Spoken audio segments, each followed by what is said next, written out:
I'm Anthony Anderson. On today's show, the story of a New Orleans golf course, giving hope back to a battered community. We'll also profile the amazing men and women who were severely injured while serving our nation and are now using the game of golf to help them recover. Plus, we'll pay a visit to Oakhurst Links, one of America's oldest courses. All this and more today on Golf in America. For most of us, losing a limb would be devastating. For the men and women at the National Amputee Golf Association, this harsh reality is transformed into a new opportunity to reach out and help our wounded warriors returning home from Iraq and Afghanistan learn and enjoy the game so dear to them. Our next story illustrates golf's unique ability to be therapeutic in the most difficult of circumstances. Steve Sands has the story.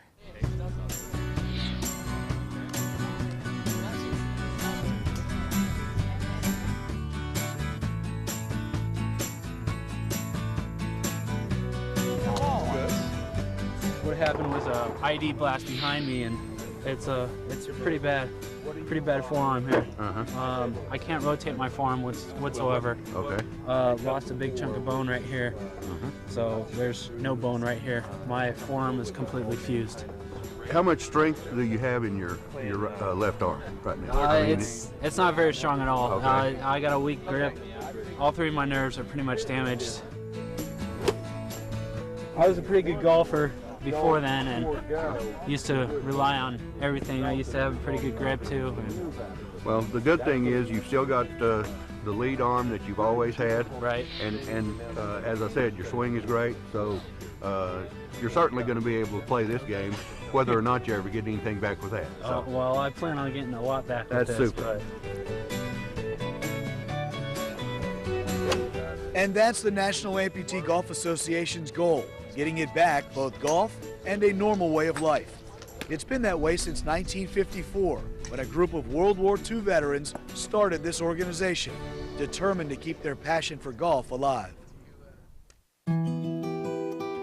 Bob Wilson was a sailor and lieutenant commander when he lost both of his legs in an accident on the flight deck of the USS Kitty Hawk in 1974. I was in the right place at the wrong time when a plane landed, and I was about 3 feet in front of the cable that the plane caught and just took my legs right off. He has spent the majority of his life since playing golf, and since 1980 has been the executive director of the National Amputee Golf Association, leading the charge for amputees in golf. I say today it was probably one of the best things that ever happened to me, having the accident and losing my legs, because I got back into golf. I got into amputee golf, and I've been at it now 20 some odd years. And I think without golf, I wouldn't have made it. In 1974, when I lost my legs, I didn't even think that somebody like Marty could play golf, because there was no accessibility except by wheelchair. That technology is now there, that anybody who is walking impaired or cannot walk, period, can enjoy the game. What's therapeutic about the game of golf? Just about everything can be, depending on what's wrong with someone, what kind of an injury they're trying to overcome. It's an amazingly adaptive sport, and it involves virtually every muscle in your body, so it's really good for rehab. Balance, stance, all sorts of things. Like that is what you're saying? Don't take a step with the left foot.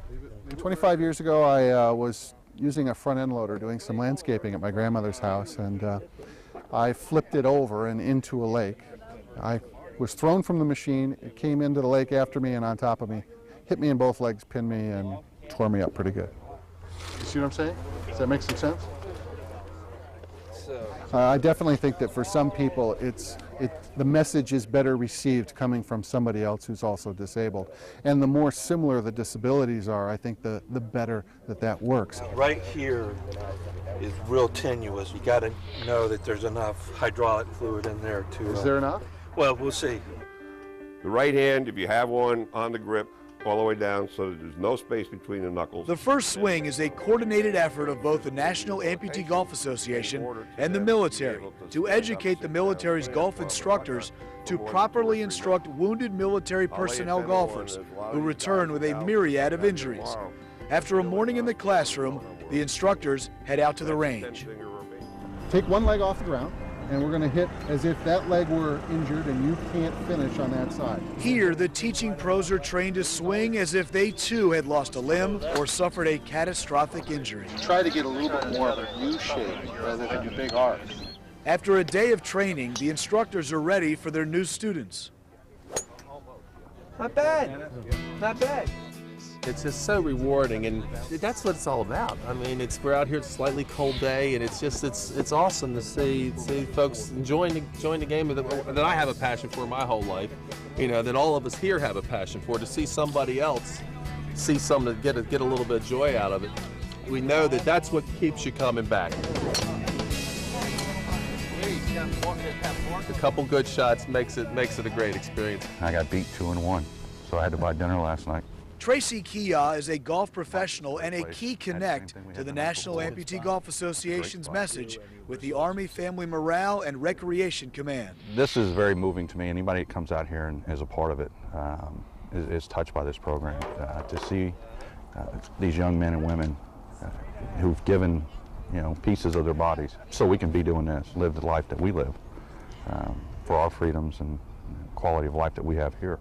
And when people miss, if they actually miss, usually what happens is the club.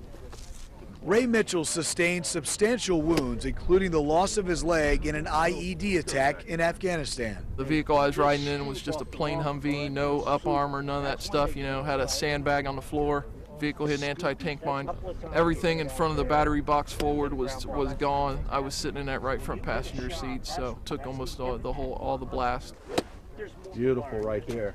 Just bumps and bruises for everybody else, and you know, sustained all this damage. So I got home. I tried to swing the golf club with my prosthetic on, and for some reason I just couldn't make contact. And I told myself, listen, I am going to learn how to play with a standard set of clubs, because people were telling me, well, just get longer shafts. That'll help you stay down on the ball. And I was like, no, I'm not going to get a modified set of clubs. I'm going to learn how to play with the clubs I have, and finally I did. The National Amputee Golf Association currently has more than 2,000 members in the United States. And while there is no telling if soldiers will keep playing golf, this is certainly a swing in the right direction.